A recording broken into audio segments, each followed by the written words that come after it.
The Vegas Loop is a series of underground tunnels to transport people around Las Vegas via Teslas. It's a project under Elon Musk's Boring Company and claims to have already transported more than 3 million passengers. But as construction continues, concerns about oversight and safety have surfaced.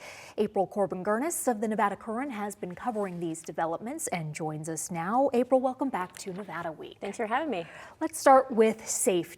And among the reported violations, what are some of the more high-profile incidents that stand out to you? I think one of the most high-profile ones that's happened there happened about a year ago, and it was 2 Clark County Fire Department firefighters received chemical burns while doing a training exercise down there. And in addition to them, there were also other employees and workers that were down there that also reported having chemical burns, some of them quite severe and sort of maybe permanently scarring them. Okay, so when workers are injured or when someone is injured, OSHA will get involved, Occupational Safety and Health Administration, and in this instance, it would be Nevada's OSHA.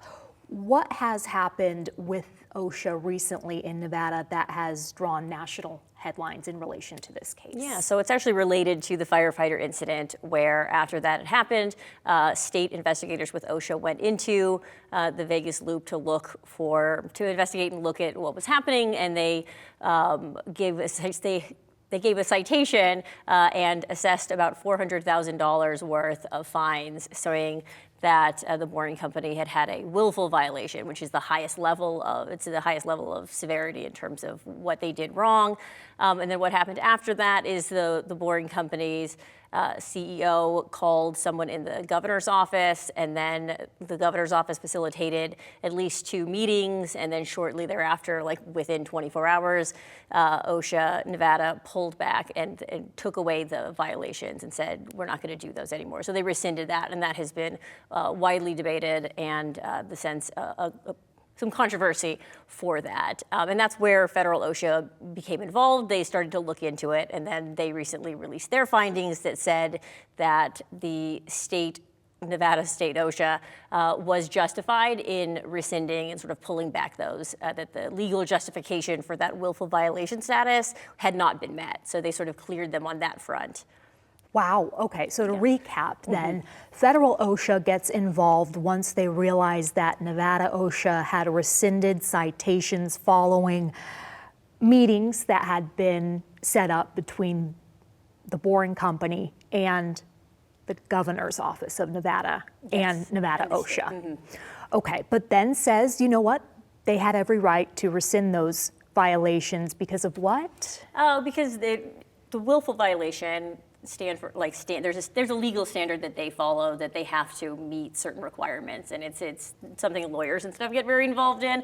The OSHA Nevada's attorney did tell lawmakers that as soon as they looked at the file that sort of had the thing, that they recognized it immediately and said this is not up to standard. And so the federal OSHA kind of justified that. And it's very technical in nature and stuff. It's something that I think a lot of technicalities, people don't understand. I imagine, technicalities. And exact language and what exactly. fits into that matters a lot when it comes to situations like this. So. Okay, so then the Nevada lawmakers who met following news of federal OSHA getting involved, will this decision from federal OSHA ease any of their concerns? You know, I don't think so. I mean, even the attorney for the Nevada OSHA told the lawmakers that, hey, I based my justification for rescinding this fine based off of what was in the paperwork that was filed, but that doesn't encompass the entirety of the investigation. There may be things that didn't get filed. It could have been a paperwork issue rather than an actual violation. You know, she kind of left the door open to say, like, you know, this is a sort of technical issue that was addressed, that we addressed, but that doesn't mean that the larger issues aren't still there. And though this is focused on that one incident involving the firefighters, there are other injuries and other concerns with that related to workplace safety.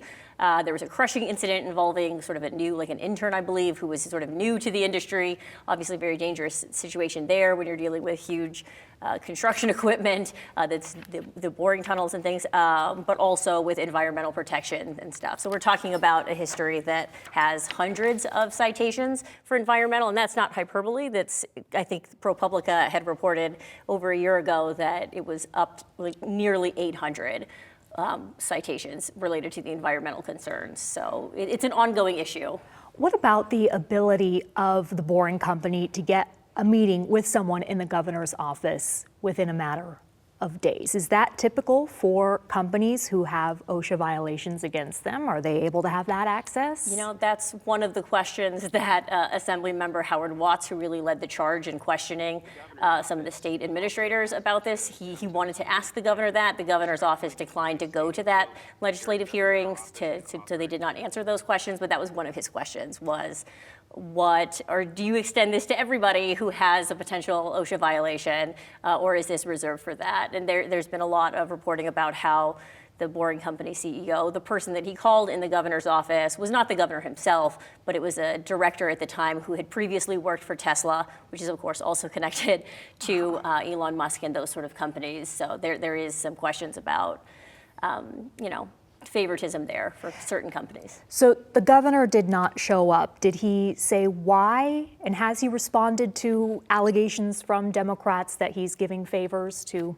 big companies like Elon Musk's? You know, he hasn't addressed that issue. He did address the reporting about the meeting and the sort of suggestion that he may have had a role in that. His chief of staff wrote a letter to the lawmakers declining the invite to their meeting and said that we've already explained this, that all we did was facilitate a meeting between a company and administrators, and that's it. That's nothing. We've already explained this. This is fine, and that they sort of allege no wrongdoing in terms of they say they've had no pressure on terms of telling OSHA what to do, and all that they were was just a facilitator. Okay, so the governor did not show up to that meeting. Did anyone from the boring company? The boring company also did not show up to the meeting, much to the frustration and anger of the lawmakers. They were there. They also sent a sort of prepared statement to that where they offered lawmakers tours of the boring companies, which offended Assemblymember Watts, and he told me after the meeting that they need to not offer us tours, they need to offer us answers to these questions. So they are frustrated with their lack of transparency about this whole thing.